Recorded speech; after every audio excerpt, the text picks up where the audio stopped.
रामकृष्ण हरी माऊली. आषाढी एकादशीच्या सर्व वारकरी बंधू भगिनींना हार्दिक शुभेच्छा. या पावन दिवशी आपण बनवूयात साबुदाणा खिचडी. सरावल्या हातानाही कंप का सुटावा, उघडदार देवाचा उघडदार देवा.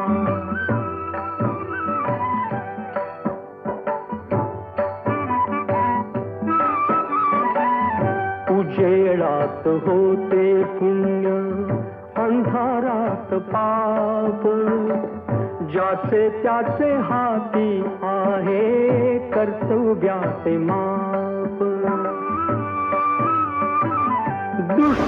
विठ्ठल नामाचा गजर आपल्या जीवनात आनंद, शांती आणि समाधान घेऊन येवो. सर्वांना पुन्हा एकदा आषाढी एकादशीच्या हार्दिक शुभेच्छा. जय हरी विठ्ठल, जय हरी विठ्ठल.